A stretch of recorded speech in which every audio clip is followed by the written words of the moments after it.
अवांजे ज़िले बदीन में छा पियो थिए? हारी कीअं भोगींदा रहिया? कहिड़ा स्कूल फ़ाल ऐं कहिड़ा बंदि रहिया? नौकरियूं कंहिंजूं चट थियूं? हाई प्रोफाइल केस कहिड़ा रहिया? पुलिस छा कंदी रही? सिहत खाते जी कारकर्दगी कहिड़ी रही? सभ खां अहम 2026 में बदीन खे छा मिलंदो? परेशान न थियो, असीं अव्हांखे ॿुधाईंदासीं। आउं आहियां सदाम खुलाची।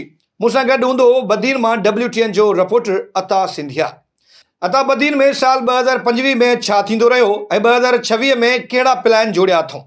तालीम, सिहत, इंफ्रास्ट्रक्चर, सियासी वायुमंडल, पुलिस कारकर्दगी, हाई प्रोफाइल केसिस बाबति आगाह कजो। इहो बि ॿुधाइजो त साल 2025 में कहिड़ा मनसूबा अणपूरा रहिया ऐं साल 2026 में छा प्लान कयो अथऊं? जी बिल्कुल, अॼु 1 जनवरी 2026 आहे। असां तव्हांखे अॼु 2025 जे हवाले सां ज़िले बदीन अंदरि जेके मुख़्तलिफ़ डिपार्टमेंट आहिनि, जीअं रोड्स थी वियो, हाईवे थी वियो, रेवेन्यू डिपार्टमेंट थी वियो या सिहत डिपार्टमेंट थी वियो, पुलिस खां अलावा जेके ॿिया डिपार्टमेंट आहिनि उन हवाले सां तव्हांखे अॼु उन्हनि जी जेको 2025 जी जेका कारकर्दगी आहे उन हवाले सां तव्हांखे अॼु आगाह कंदासीं। ज़िले बदीन में टोटल 3200 स्कूल आहिनि, जंहिंमां 2827 जेके स्कूल आहिनि उहे हलंदड़ आहिनि, जॾहिं त 373 जेके स्कूल आहिनि उहे बंदि पियल आहिनि। उन सां गॾो गॾु हलंदड़ स्कूलनि में 7269 उस्ताद हिन वक़्तु पंहिंजी ड्यूटी ॾेई रहिया आहिनि, जॾहिं त 1000 जेके 64 आहिनि नॉन स्टाफ आहिनि।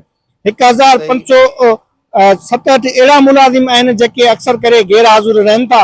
असांजी पंहिंजो तइलीम इदारे जे ऑफिसरनि सां ॻाल्हि ॿोल थी त हुननि ॿुधायो त असां इन्हनि जेके गैर हाज़ुर टीचर आहिनि उन्हनि जे ख़िलाफ़ एक्शन खणंदासीं जेके अक्सर करे गैर हाज़ुर रहनि था, जंहिंमां 267 जेके मुलाज़िम आहिनि उन्हनि ख़िलाफ़ असां कार्रवाई अमल में आणींदासीं, जंहिंमें 7 जिबरी रिटायर करण जो बि उन्हनि ॿुधायो आहे ऐं हुन सां गॾोगॾु जेके 16 आहिनि उन्हनि खे नौकरी मां बरतरफ़ करण जो बि हुननि ॿुधायो आहे। अच्छा, हुन सां गॾोगॾु तव्हांखे ज़िले अंदरि जेके मुख़्तलिफ़ एक्टिविटीज़ रहियूं, जेके प्रेस क्लबनि जे बदीन प्रेस क्लब आॾो जेके एहतिजाजी मुज़ाहिरा कया विया, धरना हया विया, उनमें पहिरीं जेका ॻाल्हि आहे सो ज़िले बदीन अंदरि 2025 में जेके चोलिस्तान में 6 गैर कानूनी कैनाल्स कढिया विया पिए उन्हनि ख़िलाफ़ ज़िले बदीन जे हर मकतब फ़िक्र जेके सिविल सोसाइटी ऐं सियासी माण्हू आहिनि उन्हनि बदीन प्रेस क्लब ते 2025 में 6 गैर कानूनी कैनालनि ख़िलाफ़ एहतिजाजी धरना हया, एहतिजाजी जलसा कढिया।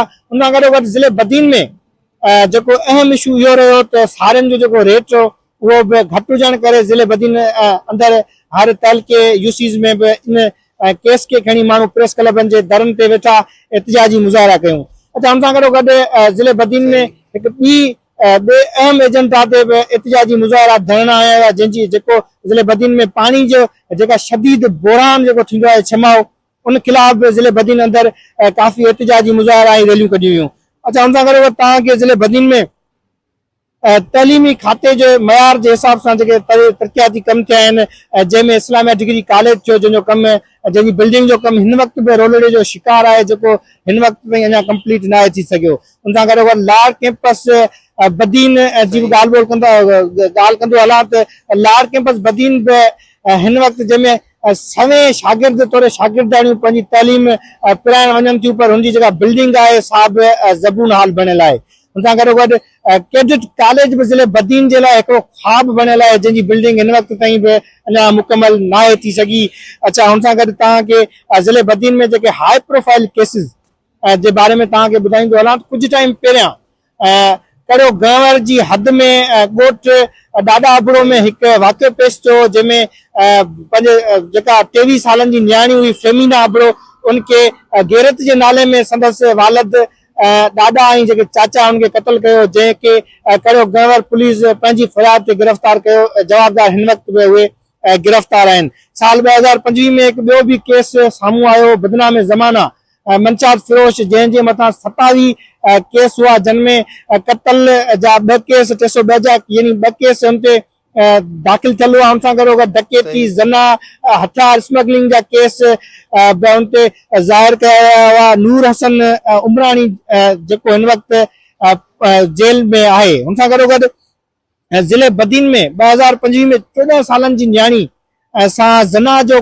जी कोशिश कई वई, जंहिंमें जेके जवाबदार आहिनि उहे शबीर शीदी ऐं ताहिर शीदी मथां FIR दाख़िल थी, जेके हिन वक़्तु अहम ज़रियनि मूजिबि हिन वक़्तु गिरफ़्तार आहिनि। अच्छा, हुन सां गॾोगॾु तव्हांखे हेल्थ डिपार्टमेंट जे हवाले सां तव्हां सां ॻाल्हि ॿोल कंदो हलां त अहम ज़रियनि मूजिबि असां जेका ॼाण वठण जी कोशिशि कई आहे त हेल्थ डिपार्टमेंट में ज़िले बदीन में 20,000 खां मथे जेके मलेरिया जा केसिस फाइल थिया ऐं जेके हिन वक़्तु अञा बि वधंदड़ आहिनि। उन सां गॾोगॾु असांजे DHO बदीन डॉक्टर ज़हूर अहमद अब्बासी सां ॻाल्हि ॿोल थी। हुनजो चवणु आहे त इहे जेके रिपोर्ट्स आहिनि इहे शो नयूं कंदा।